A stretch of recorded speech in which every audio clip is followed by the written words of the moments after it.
Alrighty. And have a comment. Another person talking to, they want me to kind of catch up on the garden. So, hello. Welcome to Jermaine's Green Team. Them Cherokee Purples have been blushing out nice.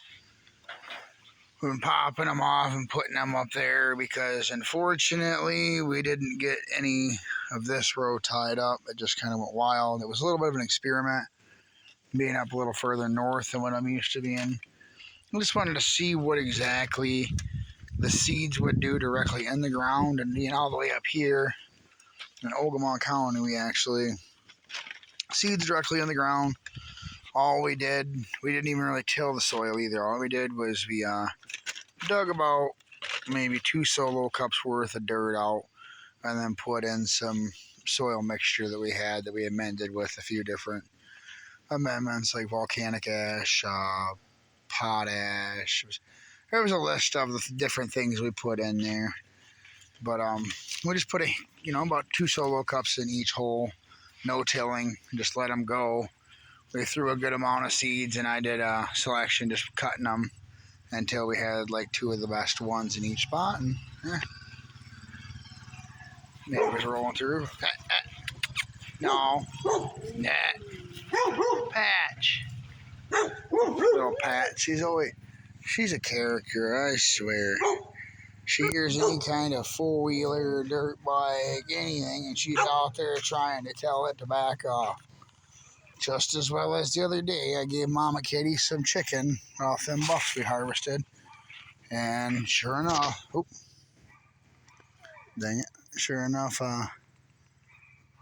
dang Patch over there went to go grab it from Mama Kitty. Mama Kitty went to go slaughter, and Patch tried to grab Mama Kitty right off the little thing she was sitting on eating her chicken.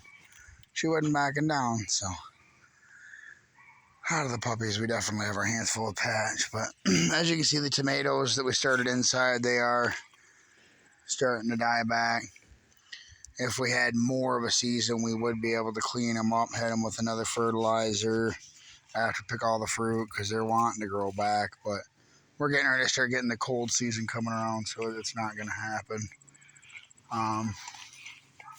As well as and then our smaller sunflower. We're starting to get the stripes coming in, so they're getting close. The big ones, they're not ready yet. So, yeah. But gotta get out here and get another picking going, a couple more. I'm thinking about just stripping even the greens right off, popping the sticks, and just pulling them. Because we still have that full row over there doing good, as well as that little teepee over there we've got set. And we have been pulling corn as they've been browning and lowering. Oh, this is another one of the seeds back from the year that we did the corn. I went to go do docks with one of my cousins, and the tomatoes weren't harvested, and the grape tomatoes littered our soil mix with fruit. And by the time I got back, some of it was just kind of about dang near half dried out. And it got mixed in with the soil, and now every so often when the soil mixture we've got gets mixed, because we dug it all up and brought it with us, we got these. We got another one out back in the strip where the beans and the herbs and all that are. They just pop up randomly. And when the kids really like the fruit, Rosie says it's good too. And it's a heavy producer, and it grows like a weed. Like the one year we had vines from the roots to the tips that touched out probably close to like 14 to 16 foot. But we were putting it in this stuff right here, and we were doing pretty much we did an upraised bed, but we were doing hydroponic feeding. We were mixing up liquid fertilizer. We were using the worm casting drippings, as well as I was doing a lot of feeding with, it's called Medi-1. It's for medical flowers, so I was using it for vegetables, though, because it actually has a really good Neighbors. A little neighbor getting a ride with her dad. Oh, but yeah, we got the Sweet Jimmy's starting to redden out. Same thing with the chilies. They're stacking up heavy in there. The Rio Grandes and the Cherokees are starting to ripen up really heavy, as you can see, and we've already been giving them away.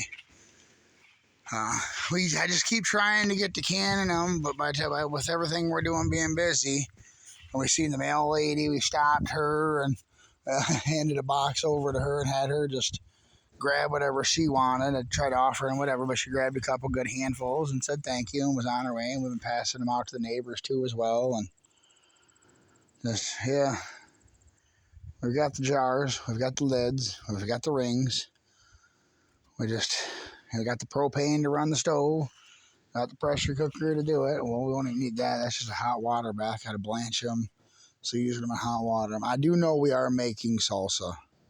We are going to save enough tomatoes to make a round of salsa for sure. I think I do have one cilantro that grew late. It's still alive back there. All the rest of them have been harvested for seed.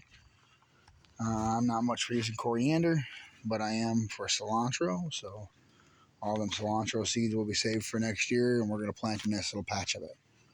But I got to get some picking up done around here. We hit the local market for fresh apples for the chickens for a snack, and the dogs, they sit back, and Brenda loves crunching on big carrots as well as we eat them too.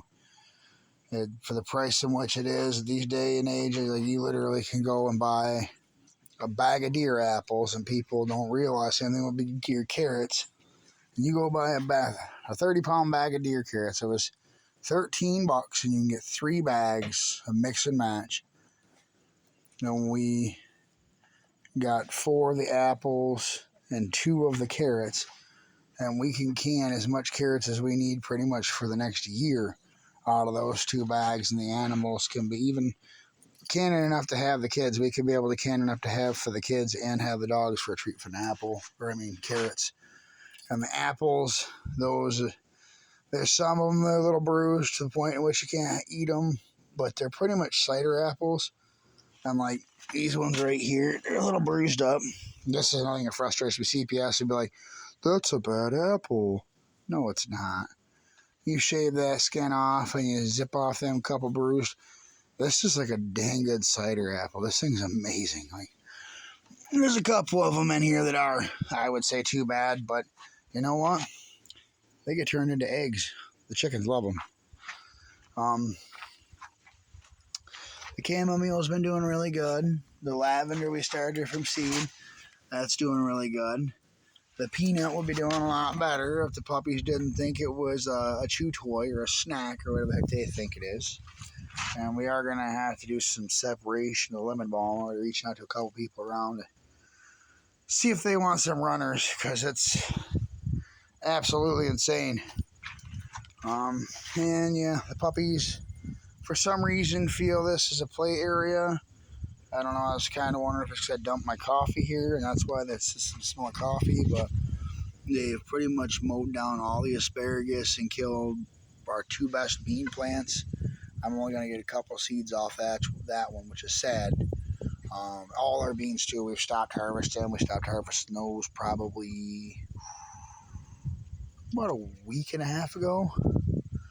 And then we finally had our shoot that was coming up. Our first echinacea flower was going to come out. Dang puppies. So, yeah, you stay out of there. But, as you can see, the purple pole bean is just loaded with them, because I really like them. I think it's kind of cool. The kids do too, because when you pick them, they're pretty purple. When you cook them, they turn green. So it's like, ooh, almost like a magic trick. The kids enjoy all that stuff.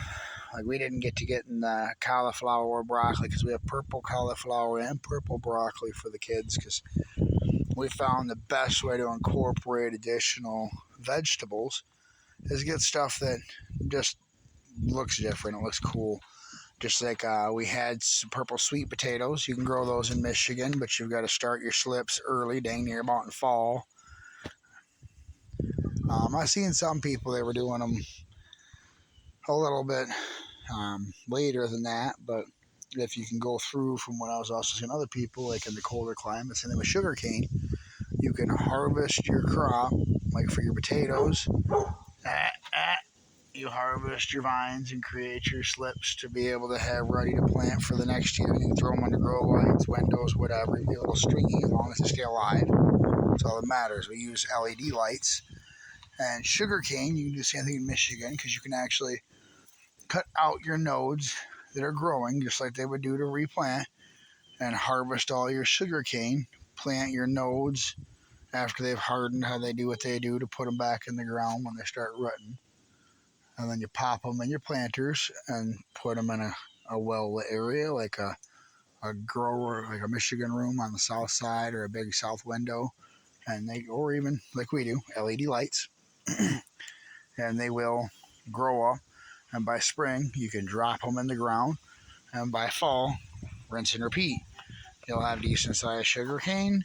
You save your selected nodes with the eyes that are ready to grow, putting them in your good old soil mix to put them in the window or under the light, and just keep doing it. So that's kind of a few different things we've really been working towards on thinking on.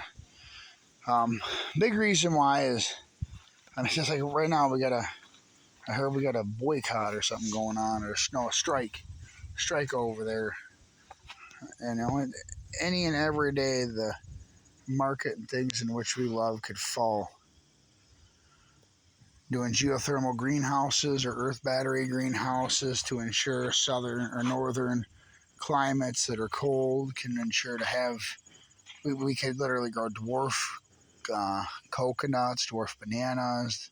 We can grow pineapples, coconut, or coffee, as well as chocolates. All of those are small enough plants to grow in a contained area in a greenhouse. And if each community were to band together and build something of a certain size, it literally could be a self-sustaining greenhouse. So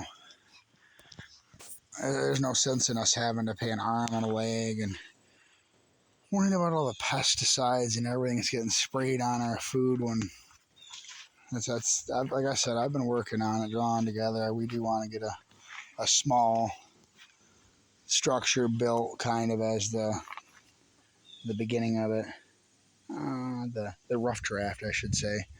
I've got a design on it. I want it set up to where it's the geothermal greenhouse, and there's a dome on each end, so there's two separate ponds. One is a deeper pond for the aquaponics for the fish, as well as the secondary pond could be used for that, but it's a little shallower, so specific water plants like rice and other things can be used.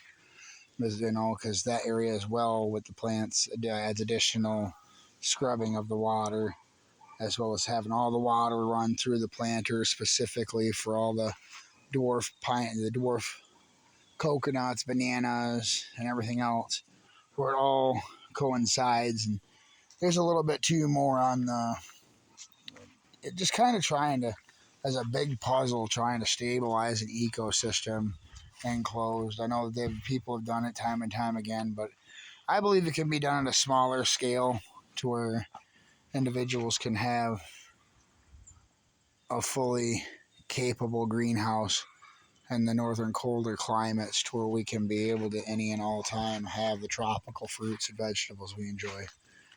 But hi, there's the little bit on the vegetable plants and the gardening, and we'll get around to doing more. We got to get the LED set up. We got to get the battery pack hooked up together, but we're going to end on the chickens, you guys.